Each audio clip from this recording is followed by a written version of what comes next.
will be extra.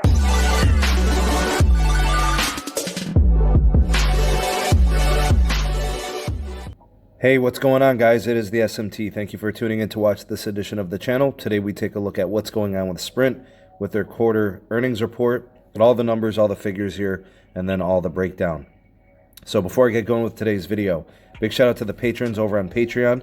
We've got links in the description for that community if you'd like to become a part of that. Also, the links for the SMT Wireless Report, recent podcast just added last week. You guys can check that out. There's also links for the second channel where all the live streams get archived and all the live stream podcasts. We have the Sneed Tech Twitter handle, and also we have the Megadon.net invite. Support me, support yourself. Ready to take your social media security seriously. No algorithms, no tracking, no ads. Check out all those links down in the description box below.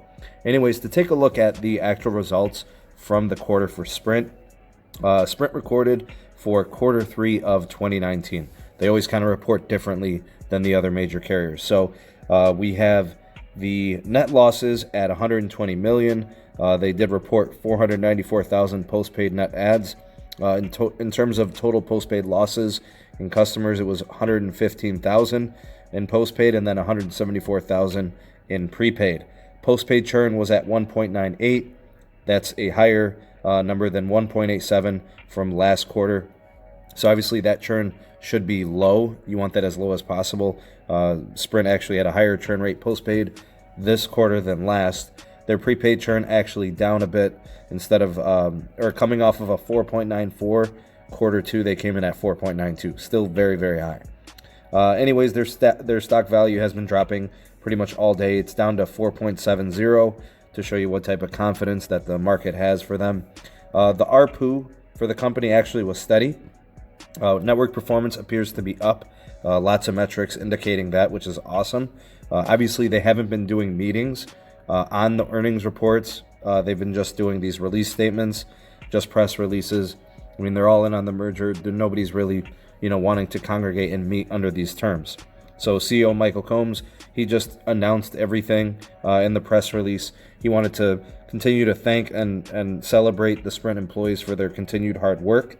And, he cited a lot of explanation, pointing back to the uncertainty of the merger. Kind of it reinforces the somber tone from Sprint, and that all they really care about is the merger, and there's nothing really to look forward to. I mean, they continue to work, but is it really towards any end game, which is really the point. Based on these numbers, based on all this, it appears like customers are no longer really considering Sprint a viable option moving forward, generally in terms of the marketplace. So I don't know. What do you guys think? Do you take Sprint seriously at this point, looking at how things are going?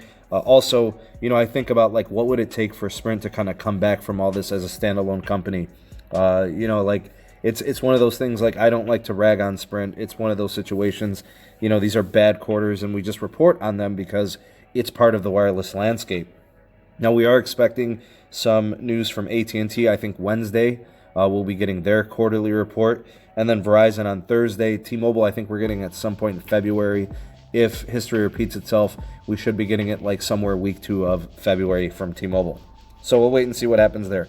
I think in terms of and I would love to hear what you guys have to say. You could drop a comment down in the comment section. What would it take for Sprint to really turn things around and become viable as a standalone company? Is it customer care? Is it the ability to still offer competitive rates but continue to build out its network? I mean, there's a lot of things that they would have to do. They've got to change their perception publicly in the marketplace and with consumers. So you guys let me know what you think of, this update, along with what do you think Sprint could do to kind of change their trajectory moving forward. But if you could, please go ahead and hit that like button if you appreciate these updates. Share it to your favorite social media. That would be awesome. Also, if you are new to the channel, maybe this is your first time here, consider hitting that subscribe button and hitting that notification bell so you never miss an upload from the SMT. And that's pretty much it. I hope you guys have a great rest of the day. Might go live tonight. If that's the case, we'll talk about this quarter, and we'll talk about some of the other things up and coming. So that's it for this one. Thanks again for watching. I'm the SMT, and I will catch you guys on the next video. Peace.